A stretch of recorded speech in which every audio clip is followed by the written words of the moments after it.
تو اللہ کے رسول صلی اللہ علیہ وسلم ارشاد فرماتے ہیں انت تصدق وانت صحیح و شحیح، ایسے عالم میں خرچ کرنا کہ تم صحت مند ہو۔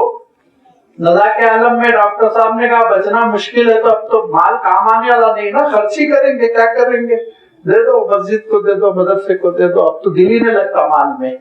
فرمایا تو صحیح ہوں، جب کہ تم صحت مند ہو، شحیح ہوں، مال کے تم ضرورت مند ہو، تم کو مال کی ضرورت ہو، کل خریدنا ہے ناشتے کا سامان، دوپہر کا کھانا، اس کے لیے اٹھا کے رکھے، تب بھی اللہ کے راہ میں خرچ کرنا، یہ فرمایا افضل ترین صدقہ ہے۔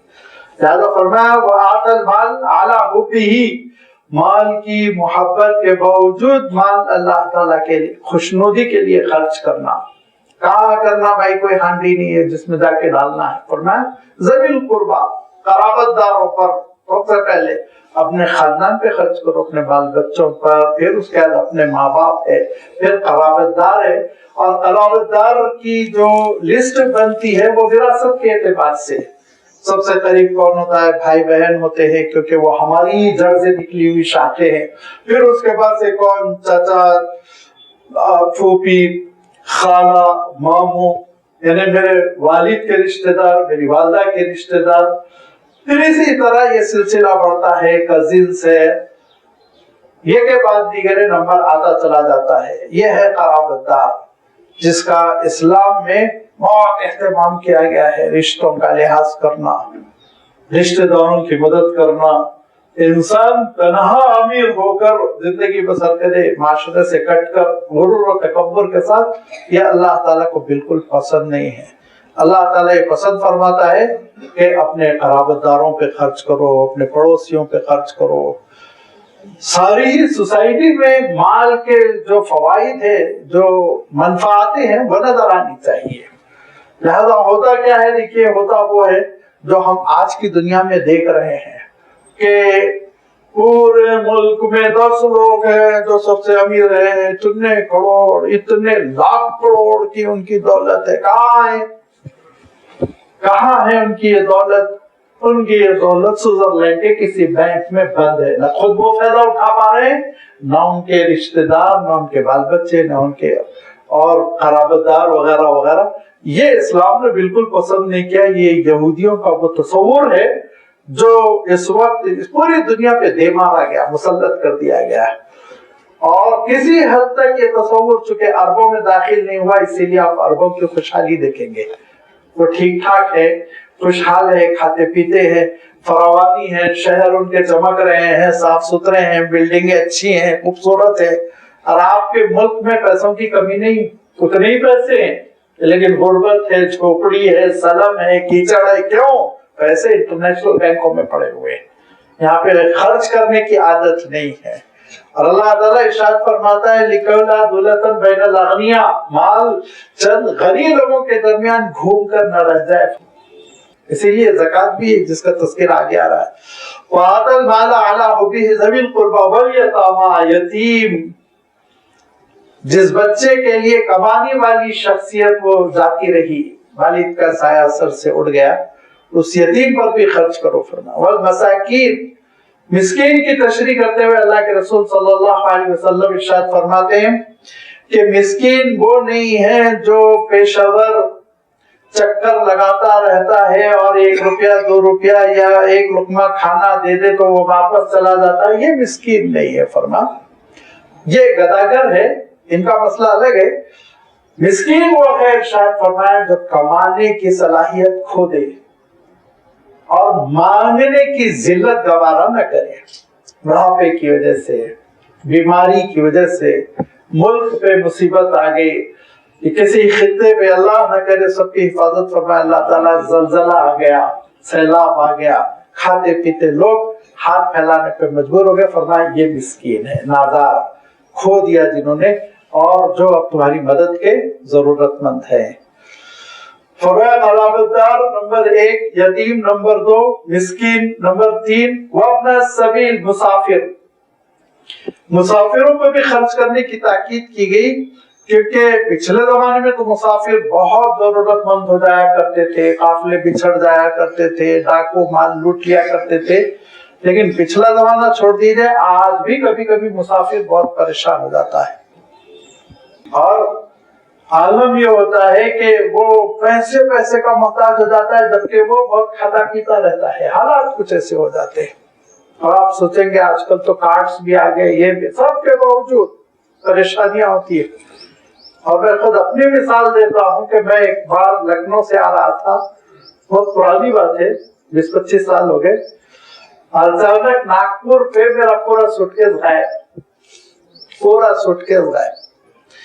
اور اس وقت میرے پاس کچھ نہیں تھا سوائے جیب میں ٹکٹ کے، جس کی وجہ سے عزت بچی، میں حیدرآباد آ گیا، کچھ نہیں تھا، خالی ہاتھ جس کو کہتے ہیں نا، وہ خالی ہاتھ میں ہو گیا تھا۔ اب اگر سوچیے آپ، اگر میری وہ ٹرین نہ ہوتی، ریزرویشن نہ ہوتا، وہ ٹکٹ نہ ہوتا، کاغذ کا ایک ٹکڑا ہی رہتا تھا جیب میں، تو میں کیا کر لیا ہوتا، کہاں جاتا، رات کیسے گزرتی، کھانا کیا کھاتا،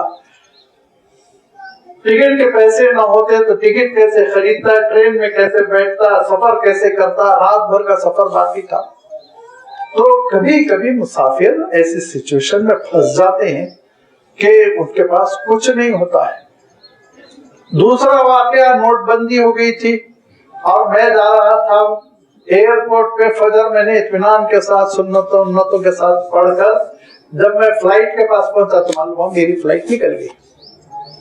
میں نے کہا ابھی 15 منٹ باقی ہے، انہوں نے کہا 20 منٹ پہلے ہم دروازہ بند کر دیتے ہیں، فلائٹ چلی گئی۔ اب مصیبت کیا، نوٹ بندی، نوٹ نہیں۔ اللہ کا کرنا یہ ہوا کہ ہمارے ایک دوست اپنا کارڈ دے دیے تھے، اس کارڈ کی وجہ سے کام بنا۔ اس زمانے میں کارڈ وارڈ بھی نہیں رکھتا تھا۔ تو اب آپ سوچئے کہ اگر کسی اجنبی شہر میں کسی کے ساتھ یہ کیفیت پیش آ جائے تو کیا کرے گا وہ، کہاں جائے گا؟ لہذا اللہ تعالیٰ ارشاد فرماتا ہے، دیکھو مسافروں کی مدد کرنا، وہ اپنا سبیل جو راستے میں ہے اور پریشان ہو جائے، تمہارے مدد کے مستحق ہے تو ان کی مدد کرو۔ تحقیق کر لیجیے، جو کوئی اعلان کر دے میں مسافر ہوں ان کی مدد کر دی جائے، ایسا نہیں ہے، تحقیق کر لو، سوچ لو، سمجھ لو، دیکھ لو، چیک کر لو۔ اب اس کے بعد ارشاد فرمایا کہ وَالسَّائِلِينَ، ہاں مانگنے والوں کو بھی کچھ نہ کچھ دے دیا کرو، جس کا بھی میں نے تذکرہ کیا، آگے آ رہا ہے۔ مسکین الگ ہے، وہ باعزت آدمی جو لٹ گیا، جس کے پاس کچھ نہیں، وہ مسکین ہے۔ اور وَالسَّائِلِينَ، سائل سوال کرنے والے، مانگنے والے۔ بتا اوقات ہمارے ساتھی بہت ناراض ہوتے ہیں، یہ پیشہ ور ہے، ہاتھ پھیلاتے ہیں، اب آپ کو دینا ہے دے دیجئے، اور اگر آپ نہیں دینا چاہتے تو یہ ارشاد فرمایا گیا ان کو جھڑکی نہ دو، ام مسائل فلا تنہر، جھڑکی نہ دو، معافی مانگو۔ لیکن اللہ کے رسول صلی اللہ علیہ وسلم ارشاد فرمایا کرتے تھے کہ اگر مانگنے والا گھوڑے پر بھی آئے کچھ نہ کچھ دے دو۔ کیوں مانگ رہا ہے پتہ نہیں، بھئی اللہ مالک ہے، ہو سکتا ہے واقعتاً ضرورت مند ہو۔ لہذا فرمایا وَالسَّائِلِينَ، مانگنے والوں کا بھی ایک حق ہے، وہ ہاتھ پھیلا رہے ہیں، آگے کھڑے ہوئے ہیں۔ کبھی کبھی مانگنے والے کون ہوتے ہیں؟ ہمارے جان پہچان کے پرانے ملازمین، ضعیف ہو گئے، بوڑھے ہو گئے، تو جو بھی ہاتھ پھیلا کر آ جائے ان کو کچھ نہ کچھ دے دو۔ اور ایک بات یاد رکھیے، یہ جو ترتیب ہے نا، اس میں آپ یہ مت سمجھے کہ سائل کا بھی وہی حق ہے جو رشتہ دار کا ہے، ایسا نہیں۔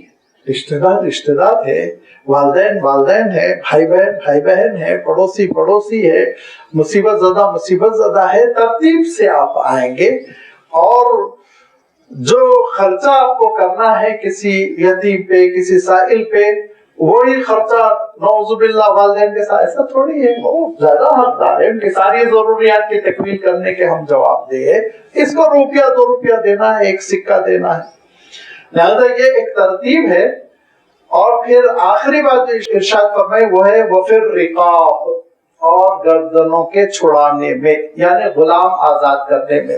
اب تو غلامی کی آزادی کا تصور نہیں رہ گیا، تو اب مفسرین نے فرمایا کسی مقروض کے قرضہ ادا کرنے میں آپ سپورٹ کریں گے تو یہ وہی آپ کو اجر ملے گا، گویا کہ غلام آزاد کرنے کے لیے جیسے آپ سپورٹ کر رہے ہیں، کیونکہ اس کی گردن پھنسی ہوئی ہے نا قرضے میں۔ اور یہ جو فائنانس کی دکانیں کھولے بیٹھے رہتے ہیں اور اس کے بعد جو سود پہ دیتے ہیں، یہ ان کے چنگل میں اگر کوئی پھنس گیا، پھنسنا نہیں چاہیے، جانی نہیں چاہیے ان کے پاس، اس سے بہتر ہے وہ اپنا سامان بیچ کے قصہ ختم کرے، اپنا کام کر لے، ان کے پاس رہن رکھا کر گندے سودی کاروبار میں، اس دلدل میں پھنسنا ہی نہیں چاہیے۔ یہ ہماری اپنی قوم کی تربیت کی ضرورت ہے. لیکن اگر ایسا کوئی شخص ملے اور آپ کے پاس گنجائش ہو تو آپ ضرور مدد کیجیے, وہ پھر رقاب کا ثواب ملے گا. فرمایا دیکھو مال کی ضرورت و محبت کے باوجود مال خرچ کرنا قرابت داروں پر, یتیموں پر, مساکین پر, مسافروں پر, مانگنے والوں پر, اور پانچویں چیز ارشاد فرمایا گردنوں کے چھڑانے میں. تو یہ ہے اصل اطاعت, فرما برداری, نیکی, جو نہ یہودیوں سے ہوتا, نہ عیسائیوں سے ہوتا, جو نہ ہمارے برادران وطن سے ہوتا. پوری دلیل کے ساتھ میں کہہ رہا ہوں کہ نہیں نکلتے پیسے ہمارے برادران وطن سے. اگر کبھی آپ اخبار میں کسی کے بارے میں پڑھ لیں تو وہ سمجھ لیجیے وہ انکم ٹیکس سے بچنے کے لیے کچھ ترکیبیں کر رہا ہے, اسی لیے اشتہار بھی کر رہا ہے.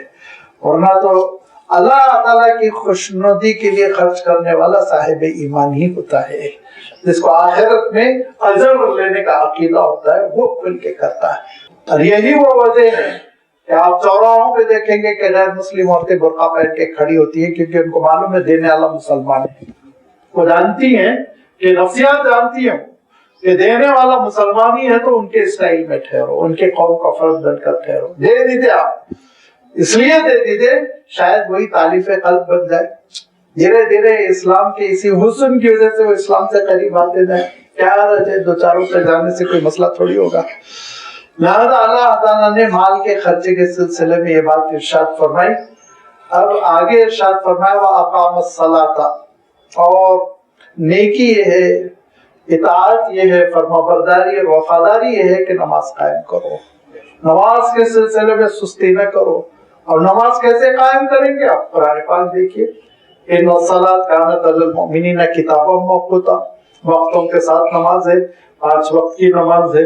نماز میں قیام ہے, رکوع ہے, سجود ہے. قرآن پاک میں اجمالی تذکرہ ہے, یعنی بریفلی, اور اللہ کے رسول صلی اللہ علیہ وسلم نے اس کی تفسیر کر دی, وضاحت فرما دی. لہذا یہ اللہ کے رسول صلی اللہ علیہ وسلم نے جس روح کے ساتھ, اسپرٹ کے ساتھ, جن آداب کے ساتھ نماز قائم کی, جب یہ نماز ہم پڑھیں گے تو اقام الصلاۃ ہوگی. ورنہ عربی میں ورب آتا ہے صلی یصلی, ورب نہیں اللہ تعالیٰ نے استعمال کیا, فعل نہیں, اقامہ لگایا اس سے پہلے, جس کی تشریح کرتے ہوئے اللہ کے رسول صلی اللہ علیہ وسلم فرمایا کرتے تھے کہ ان تسویۃ الصفوف من اقامت الصلاۃ, صفے بھی جو تم درست کرتے ہو نا سیدھی, یہ بھی اقامت صلاتی کا تقاضا ہے. تو یہ اقامت اتنا وسیع کانسیپٹ رکھتا ہے کہ نماز کے پورے حقوق, ظاہری حقوق بھی اور اندرونی حقوق بھی. ظاہری حقوق جو آداب ہے فقہا نے لکھے ہیں, اور اندرونی خشوع و خضوع, للہیت, اللہ کے دربار میں کھڑے ہونے کا اور حضوری کا یقین, کیفیت, یہ ساری چیزیں ہوگی تو اقامت الصلاۃ.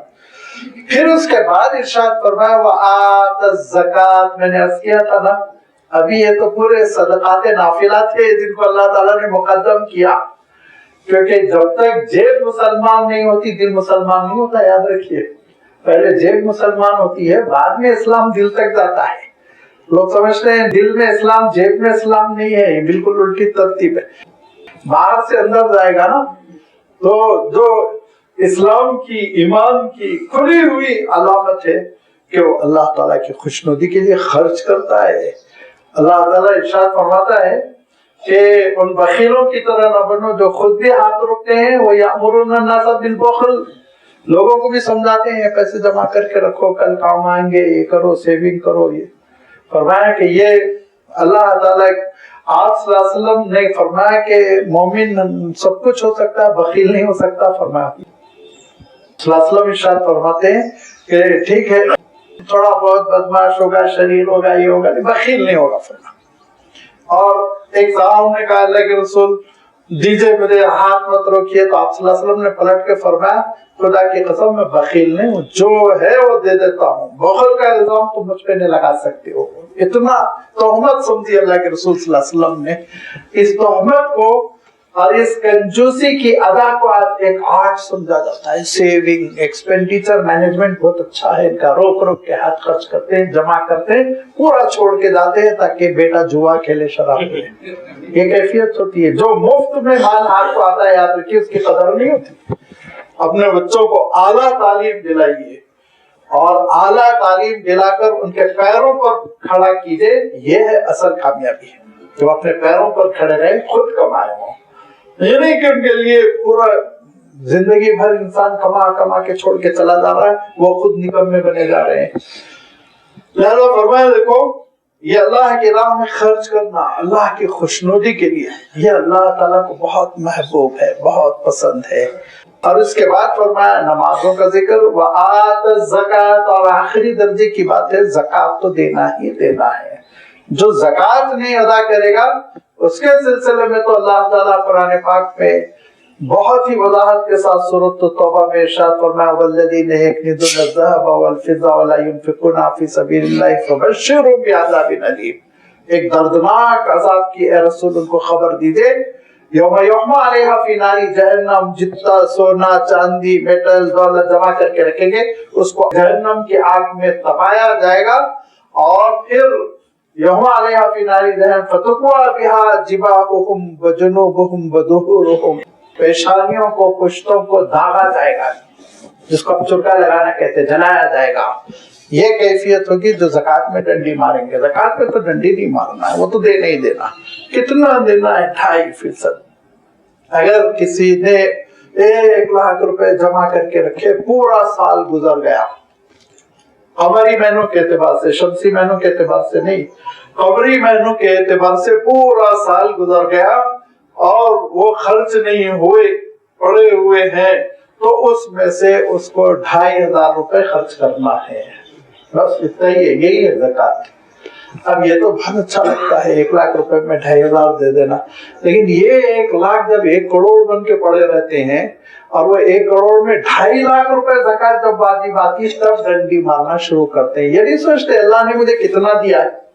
اور یہ 1 کروڑ 100 کروڑ جب بن جاتے ہیں اور 100 کروڑ میں سے 2.5 کروڑ روپے زکات دوں میں، 2.5 کروڑ روپے زکات خرچ کر دو. ایسے ہی محنت سے کمایا ہوں، میں نے اپنے کاموں سے سنا، ہاں محنت سے کمائے ہوئے ہیں، جمع کر کے رکھے ہوئے، تو پھر ٹھیک ہے، اللہ تعالیٰ دیکھے گا آپ کو. اتنی بڑی دولت جب دی ہے تو اس میں سے 2.5% خرچ کرنے میں کیا جا رہا، وہ بھی کتنا ہے. دیکھیے سال گزر جائے، رقم پڑی رہے، گھر خرید لیا آپ نے، پلینوں میں سفر کر لیا آپ نے، بچوں کی تعلیم پہ خرچ کر دیا، پھر نہیں ہے زکات. پڑی رہے رقم، پورا سال پڑی ہوئی ہے، اس کے معنی تمہارے کام کی نہیں ہے نا. ابھی نے بیٹی کی شادی کے لیے رکھا، تو ارے اللہ کی راہ میں خرچ کرو، اس کو ڈبل کرے گا اللہ تعالیٰ. فرمایا کہ دیکھو زکات سے رقم بڑھتی ہے، گھٹتی نہیں، اور جو زکات نہیں ادا کرتا اللہ تعالیٰ اس کی رقم میں بے برکتی پیدا کرتا ہے، وہ تباہ ہوتی ہے، برباد ہوتی ہے. اولئک هم المضعفون، فرمایا یہ اضافہ دو اللہ کی راہ میں خرچ کرو. لہذا فرمایا کہ وَأَقَامُوا الصَّلَاةَ وَآتَوُا الزَّكَاةَ وَالْمُوفُونَ بِعَهْدِهِمْ إِذَا عَاهَدُوا، اور وہ لوگ جو جب کبھی کوئی عہد کر لیتے ہیں وہ عہد کو پورا کرتے ہیں. والموفون، اور ایفا کرنے والے، وفا کرنے والے اپنے عہدوں کا. جب کبھی کسی سے کوئی عہد کرے، اور جنہوں نے اللہ تعالیٰ سے عہد کیا ہے کہ اللہ ہم تیرے بندے ہیں، بندگی بجا لائیں گے، یہ عہد بھی پورا کرنا ہوگا. اور جب کسی نے کسی سے یہ عہد کیا ہے کہ یہ خرید فروخت تم سے کریں گے، یہ معاملہ ہم تم سے کریں گے، یہ بھی عہد ہے. سارے عہد ہے، اور یہ سارے معاہدوں کو، ایگریمنٹس کو پورا کرنا یہ مومن کی شان ہے. کبھی مومن اپنے وعدوں سے اور اپنے عہد سے، اپنے عہد و پیما سے، اپنے قول و قرار سے پیٹ نہیں پھرتا، چاہے کتنا ہی نقصان کیوں نہ ہو جائے، چاہے کتنا ہی نقصان کیوں نہ ہو جائے. اور اس موقع پہ آپ ابو داؤد کی وہ حدیث بھی یاد کر لیجیے کہ اللہ کے رسول صلی اللہ علیہ وسلم نے وعدہ نبھانے کے لیے ایک تاجر سے وعدہ کیا کر لیا تھا، 3 دن اسی مقام پر قیام پذیر رہے، اپنی ضرورت کے لیے تشریف لے جاتے، نماز کے لیے تشریف لے جاتے، پھر وہیں بیٹھے اس کا انتظار کرتے رہتے. 3 دن بعد وہ گزر رہا تھا، معافی مانگی تو اللہ کے رسول نے کہا کہ نہیں، عہد تو ہم پورا کرتے ہیں. یہ معاہدوں کو پورا کرنا، معاہدے کبھی نہیں توڑنا. معاہدہ کرنے سے پہلے خوب سوچ لیجئے، خوب اچھی طرح آپ سوچ بچار کے بعد معاہدہ کیجئے، لیکن معاہدے کے بعد نبھائیے. قول و قرار کو نبھانا یہ اللہ تعالیٰ نے مومن کی شان قرار دی. والموفون بعہدہم اذا عاہدوا، جو اتفاقاً ہماری زندگیوں سے نکل گیا، وعدہ کر کے توڑنا، معاہدہ کر کے توڑنا، اور ہم اتنے بجے آ رہے ہیں، ہم تو انتظار میں بیٹھے ہوئے ہیں کہ بھائی فلاں صاحب اتنے بجے آ رہے ہیں، ہم کو یہ لے جائیں گے، ہم سے ملاقات کریں گے، بعد میں 2 گھنٹے کے بعد فون کر رہے ہیں اور کہا ہے آپ آئے نہیں، ابھی آ رہا ہوں 5 منٹ میں۔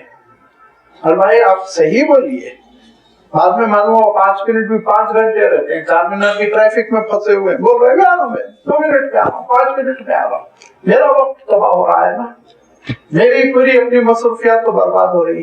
تو فرمایا دیکھو جو عہد و پیمان کر رہے ہو نا ان کو پورا کرو، رنڈی نہ مارو، نہیں ہو سکتا بول دو یہ کام میرے سے ممکن نہیں ہے، میں نہیں آ سکتا، سیدھی سیدھی بات کرو۔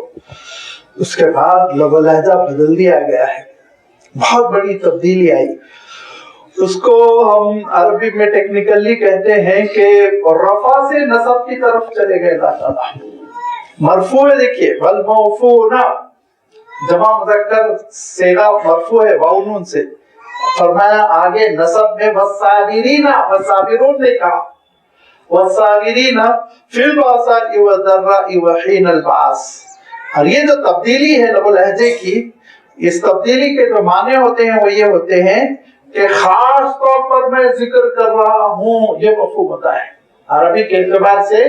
یہاں پہ اخص بالذکر محفوظ لیا جاتا ہے، دیکھو خاص طور پہ میں توجہ دلا رہا ہوں کہ ثابت قدم رہنا، ثابت قدم رہنا، جمع رہنا، صبر کرنا۔ والصابرین کہاں کہاں 3 مواقع اللہ تعالیٰ نے بیان فرمائے، فی البأساء والضراء وحین البعث۔ نمبر 1، اندرون سے مصیبتیں آ سکتی ہیں، علالت کی شکل میں، ڈپریشن کی شکل میں، بیماریوں کی شکل میں، فاقے کی شکل میں، بھوک کی شکل میں، یہ سب باسا میں آ جاتا ہے۔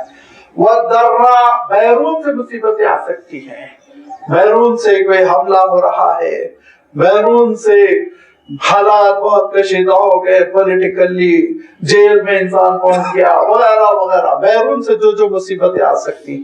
وحین البعث، تیسری شکل جنگ میں، بالخصوص میدان جنگ میں جمے رہنا، ثابت قدم رہنا، تمہارے پیر ہرگز نہ اکھڑنے پائے۔ ایک فوجی کا پیر اکھڑتا ہے تو پھر وہ پوری جنگ شکست میں تبدیل ہو جاتی ہے۔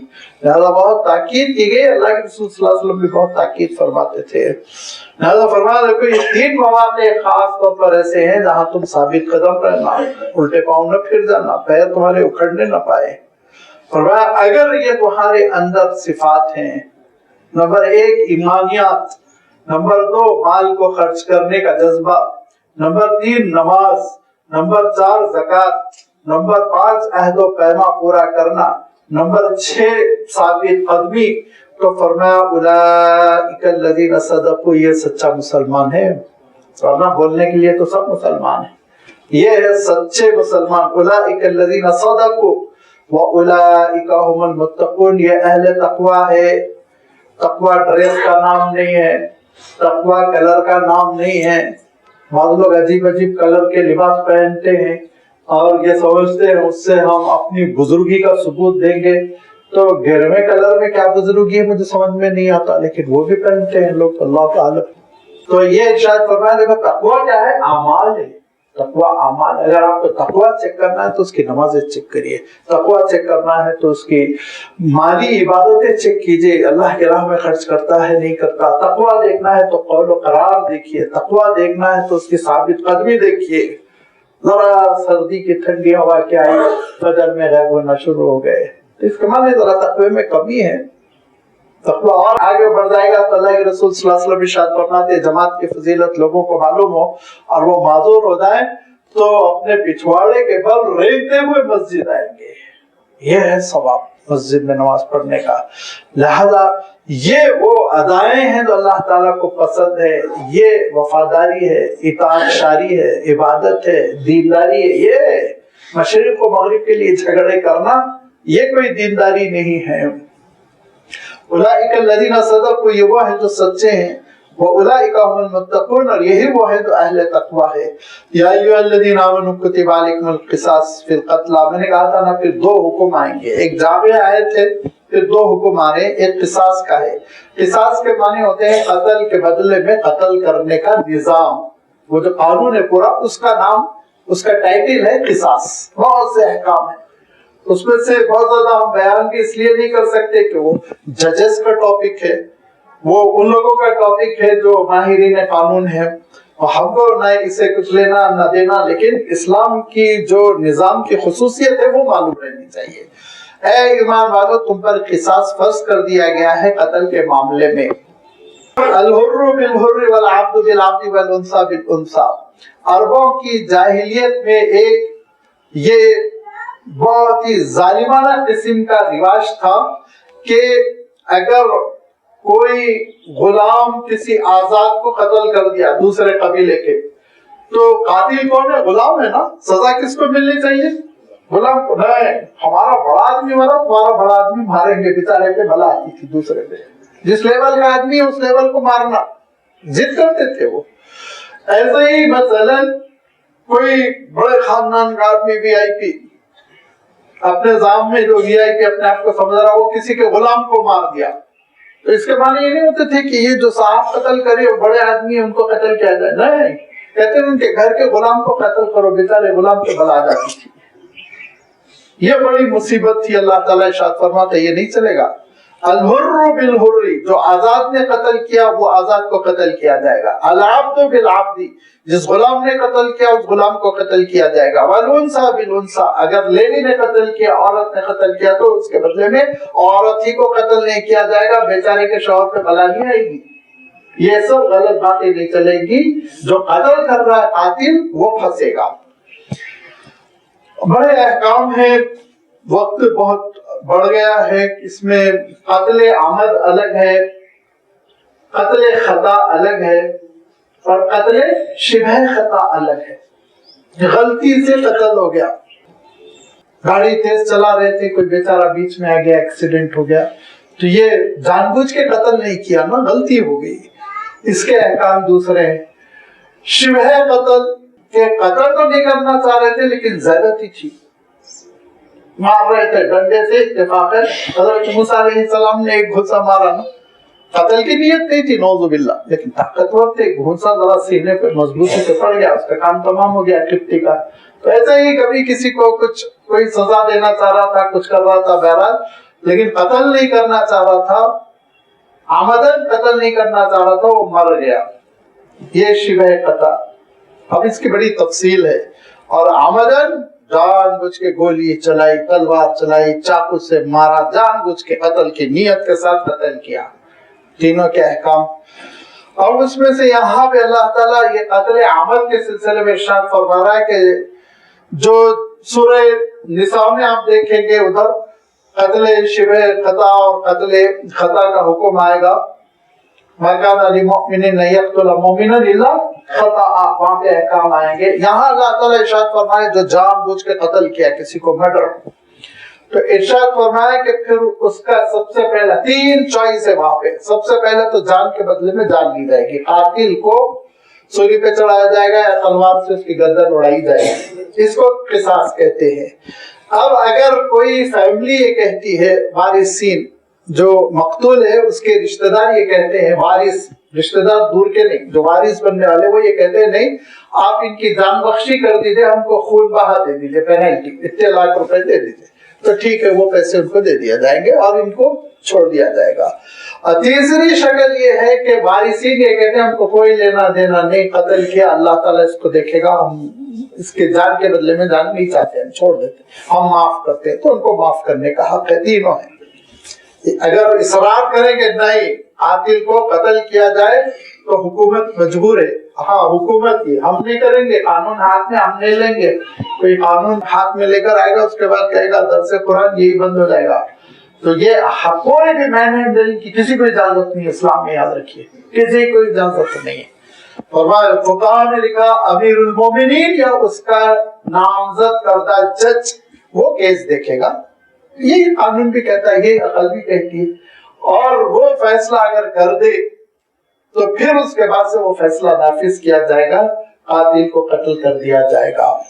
نہیں رشتہ دار کہتے ہیں کہ ہم کو اتنے لاکھ دے دو، 1 کروڑ دے دو، اب تو ہو گیا کچھ ہمارے لیے پیسے مل جائے، وہ بھی ہو سکتا، یا پھر وہ کہتے ہیں چھوڑ دو اس کو اور کوئی لینا دینا نہیں، بس اللہ دیکھ لے گا، وہ بھی ہو سکتا۔ تینوں شکلیں یاد رکھیے، ایسا نہیں بل قتل تو قتل ہی، بہت اچھل اچھل کے ایک صاحب کہہ رہے تھے سعودی عرب میں پورے سال میں 142 لوگوں کو موت کا فیصلہ سنایا گیا. ارے تمہارے پاس تو ہر شہر میں 142 ہر مہینے قتل ہو رہے ہیں. اپنے گریباں میں جھانکو, ادھر ادھر کی کیوں فکر ہے؟ یہاں قتل نیوز پیپر اٹھائیے, ایک حیدرآبادی کے سلسلے میں دیکھیے آپ روزانہ نیوز پیپر میں آپ دیکھ لیجیے روزانہ کیا ہو رہا. پھر تلنگانہ میں دیکھیے, پھر اس کے بعد پورے انڈیا میں دیکھیے روزانہ کتنے قتل ہو رہے ہوں گے, کیسے کیسے قتل ہو رہے ہیں. لیکن ان قاتلوں پر پابندی لگانے اور ان کو روک تھام کے لیے کوئی انتظام نہیں ہے. تھوڑے دن جیل میں رہتے ہیں, پیسے کھلا کے ضمانت, پھر ٹہلتے رہتے. اور بھائی دیکھو اے ایمان والو, تمہارے لیے اللہ تعالیٰ نے قصاص کا نظام لازم فرمایا, کتبہ فرض فرما دیا, اور وہ ایسے ہوگا کہ اگر آزاد نے مارا تو آزاد کو سزا ملے گی, اگر غلام نے قتل کیا غلام کو سزا ملے گی, اگر عورت نے قتل کیا عورت کو سزا ملے گی. فمن عفی لہ من اخیہ, اللہ تعالیٰ نے کہا اگر کوئی اپنے بھائی کو معاف کر دے, ٹھیک ہے بھائی قاتل ہی ہوگا مگر آدم ذات تو ہے, حضرت آدم کی اولاد سے تو ہے, تمہارا بھائی ہی تو ہے. فمن عفی لہ من اخیہ شیء فاتباع بالمعروف واداء الیہ باحسان. تو اب جو کچھ وہ مطالبہ پیسوں کا کر رہا ہے تو اداء الیہ باحسان, اچھے انداز میں اس کا پیمنٹ کر دینا, پھرانا نہیں کہ اب تو جان بچ گئی پھر آ رہے ہیں, نہیں دے رہے ہیں. ذالک تخفیف من ربکم ورحمہ, یہ تمہارے رب کی جانب سے ایک نرمی ہے اور تمہارے لیے ایک مہربانی ہے. فمن اعتدی بعد ذلک فلہ عذاب علیم, اور اس کے بعد بھی کوئی زیادتی کرتا ہے تو اس کے لیے دردناک عذاب ہے. وَلَكُمْ فِي الْقِصَاصِ حَيَاةٌ يَا أُولِي الْأَلْبَابِ لَعَلَّكُمْ تَتَّقُونَ. اے ایمان والو, قصاص کے نظام میں ہی تمہاری زندگی پوشیدہ ہے. یہ جب نظام, یہ قانون جس ملک میں جاری رہے گا اس میں جان کا احترام ہوگا, انسانی جانوں کو حرمت ملے گی, اور چھوٹی چھوٹی باتوں پر 2 گز زمین پر اور چند سکوں کے عوض کسی کو قتل نہیں کیا جائے گا, جان کی حرمت ہو جائے گی. سوچے گا قاتل 1000 بار سوچے گا ہاتھ اٹھاؤں نہ اٹھاؤں, سوچ سمجھ کے کہہ رہا ہوں میں ہاتھ اٹھاؤں نہ اٹھاؤں. قصاص کا نظام بڑا لمبا ہے, ایک دانت توڑے تو اس کے بدلے میں دانت توڑا جائے گا. والجروح قصاص, جیسا زخم لگائے ویسا زخم لگایا جائے گا. قصاص کا نظام بہت, میں نے عرض کیا نا, بہت تفصیلی نظام ہے یہ, اور فقہ کا قانون کا ٹاپک ہے کہ ہم اتنی وضاحت نہیں کر سکتے. اتنا تفصیلی ہے کہ آپ حیرت کریں گے کہ اللہ کے رسول صلی اللہ علیہ وسلم کے دربار میں کوئی چیز تقسیم ہو رہی تھی, ایک صاحب اچھل کے جا کے اس پہ گرے لینے کے لیے, تو اللہ کے رسول صلی اللہ علیہ وسلم کے ہاتھ میں چھڑی تھی, اس سے اللہ کے رسول صلی اللہ علیہ وسلم نے ان کو تھوڑا سا چھڑی کی ضرب لگائی.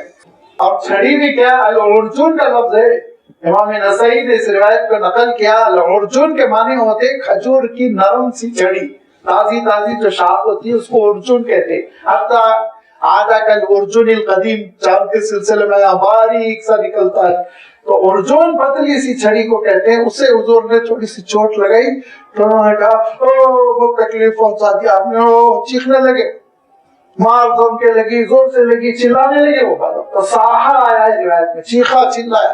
تو اللہ کے رسول صلی اللہ علیہ وسلم نے ارشاد فرمایا تم بدلہ لو گے؟ تو انہوں نے کہا تعال استوقید, قوت کے معنی ہوتے بدلہ لے لو, قصاص لے لو. چھڑی دی. انہوں نے حضور اکرم صلی اللہ علیہ وسلم کے جسم اطہر سے کپڑا اٹھایا اور ان کا جو جسم تھا وہ لا کے لگایا اور کہا اب میرا جسم جہنم میں نہیں جلے گا, یہ میں چاہ رہا تھا اللہ کے رسول. تو یہ جو قصہ ہے اس کی بنیاد پہ حضرت عمر نے تقریر فرمائی ہے. روایت ابو داؤد میں موجود ہے کہ حضرت عمر نے خطبہ دے کر کہا کہ جتنے عاملوں کو, عمرہ کو, گورنرز کو مختلف علاقوں میں بھیج رہا ہوں, کوئی چھڑی مارے, ڈنڈا مارے, لاٹھی چارج کرے تو کیس میرے پاس لاؤ, میں قصاص لوں گا, بدلہ لوں گا, چھوڑوں گا نہیں. کیونکہ اللہ کے رسول صلی اللہ علیہ وسلم نے اپنے آپ کو وڈرا کیا قصاص لینے کے لیے, امتی کے ہاتھ میں چھڑی دی اللہ کے رسول صلی اللہ علیہ وسلم. اور حضرت اسید بن حضیر رضی اللہ تعالیٰ عنہ کا تو مشہور واقعہ ہے, آپ نے سنا ہوگا کہ وہ ایک اسٹیج پہ بیٹھے ہوئے لطیفے سنا رہے تھے, بہت باغ و بہار تھے, وہ ہنستے بولتے صحابی تھے, لہذا وہ لطیفے سنا رہے تھے, لوگ سن رہے تھے, مسکرا رہے تھے. اللہ کے رسول صلی اللہ علیہ وسلم گزرتے ان کی پشت پہ چوٹی کاٹی. ایسی کیا کر رہے ہو اسید؟ تو انہوں نے کہا آپ آ گئی تھا نہیں یا رسول اللہ، اللہ کے رسول آپ تو تکلیف پہنچا دیے مجھے. تو کہا کیا مطلب تمہارا، تم کو تکلیف ہوئی؟ کہا جی مجھے تکلیف ہوئی. تو کیا تم بدلہ لینا چاہتے ہو؟ وہاں بھی یہی ہے. اللہ کے رسول نے کہا قصاص لینا چاہتے ہو؟ کہا میں قصاص لینا چاہتا ہوں. تو کہا لے لو. تو کہا میری پیٹھ تو ننگی ہے، آپ کی پیٹھ پہ تو چھپا ہے، کرتا ہے. کہا ٹھیک ہے. اٹھایا آپ نے. انہوں نے مہر نبوت کو چوما اور کہا یہ بہت دنوں سے اس کے طاق میں تھا کہ کبھی مہر نبوت نظر آ جائے اور اس کو میں چوم لوں، اللہ کے رسول آپ سے کون بدلہ لے گا. تو یہ اللہ کے رسول صلی اللہ علیہ وسلم اتنے تو محتاط تھے. اس احتیاط کی وجہ سے حضرت عمر فرمایا کرتے تھے، اور وقت لمبا ہو رہا ہے، یہ آج ہمارے لیے دعوت فکر ہے. تو ہم لاٹیاں چلاتے ہیں، گھوسے چلاتے ہیں، مارتے ہیں، منہ توڑ دیتے ہیں چھوٹی چھوٹی باتوں پہ. بالخصوص اساتذہ تو معاف فرمائے، ٹیچرز اساتذہ طلبہ کے اوپر جو لاٹھی چارج کر دیتے ہیں، یاد رکھیے فرمایا قیامت کے دن اس کا جواب دینا ہوگا. آپ صلی اللہ علیہ وسلم ارشاد فرماتے ہیں کہ قیامت کے دن اتنا ہی بدلہ تم سے لیا جائے گا جتنا ظلم تم نے اس دنیا میں کیا. بہت احتیاط کی ضرورت ہوتی ہے. اللہ کے رسول صلی اللہ علیہ وسلم نے زندگی میں اپنے ہاتھ سے کسی کو نہیں مارا. یہاں تک کہ راہ خدا میں بھی نکلتے تو اللہ کے رسول صلی اللہ علیہ وسلم نے تلوار نہیں چلائی. احتیاط فرماتے تھے آپ صلی اللہ علیہ وسلم. لہذا ذرا ہاتھ پہ کنٹرول رکھنا چاہیے، غصے میں بے قابو نہیں ہونا چاہیے. وَلَكُمْ فِي الْقِصَاصِ، اے مسلمانوں تمہارے لیے قصاص کے نظام میں حیاتن، زندگی ہی زندگی ہے. یا اولی الالباب، اے عقل مندو ذرا اس کو سمجھو. لعلکم تتقون، تاکہ تم متقی ہو کے زندگی بسر کرو، قتل کا رواج تمہارے پاس نہ رہے. کتب علیکم اذا حضر احدکم الموت ان ترک خیرا الوصیۃ للوالدین والاقربین بالمعروف. یہ اس وقت حکم آیا تھا جبکہ میراث کا حکم نہیں آیا تھا. میراث کا حکم سورہ نساء میں آئے گا انشاءاللہ. کس کو کتنا حق ہے، والد کو کتنا ملے گا، والدہ کو کتنا، زوجہ کو کتنا، بچوں کو کتنا، بیٹے کو کتنا، بیٹی کو کتنا. اس سے پہلے یہ کہا گیا کہ اے مسلمانوں تم پر یہ واجب ہے کہ موت کا وقت قریب آ جائے اور مال چھوڑے جا رہے ہو تو وصیت کر دو اپنے والدین کے لیے، قرابت داروں کے لیے، بھلے ڈھنگ سے، بالمعروف. حقا علی المتقین، یہ متقیوں پر واجب ہے، ضروری ہے. فمن بدلہ بعد ما سمعہ، اور وصیت سن لینے کے بعد، انتقال ہو جانے کے بعد کوئی اس کو چینج کرتا ہے، بدل دیتا ہے، تو فإنما اسمہ علی الذین یبدلونہ، گناہ تبدیل کرنے والے کو ہوگا، وصیت کرنے والے سے کوئی لینا دینا نہیں. ان اللہ سمیع علیم، بے شک اللہ تعالیٰ سننے والا، علم رکھنے والا. فمن خاف من موص جنفا، ہاں کسی شخص نے اس کو یہ اندیشہ، یہ ڈر ہوا کہ وصیت کرنے والے نے ناانصافی کی. جنفا، پہلی بیوی کے بچوں کو محروم، دوسری بیوی کے بچوں کو سب کچھ دے رہا ہے، ایسی کوئی گڑبڑ کر دی. تو پھر ارشاد فرمایا اور اسمن، یا کوئی اور گناہ کر دیا، فاصلح بینہم، اور وہ وصیت سننے والا اصلاح کر دے، فلا اسم علیہ، تب کوئی گناہ نہیں ہے. نیک نیتی کے ساتھ بھلی وہ کوئی تدبیر نکالتا ہے تب کوئی گناہ نہیں ہے. ان اللہ غفور الرحیم، اللہ تعالیٰ بہت بخشنے والا، معاف فرمانے والا ہے. لازمی بات ہے میراث کے حکم کے بعد یہ وصیت جو ہے وہ 33% میں محدود ہو کر رہ گئی ہے. پورے مال کی وصیت ہم نہیں کر سکتے، وہ اللہ کے حکم کے مطابق ڈسٹریبیوٹ ہوگا وراثت کے احکام کے مطابق. ہاں 33% میں ہم وصیت کرنے کے مجاز ہیں، یہ حکم اس پر جاری ہوگا. وآخر دعوانا ان الحمد للہ رب العالمین.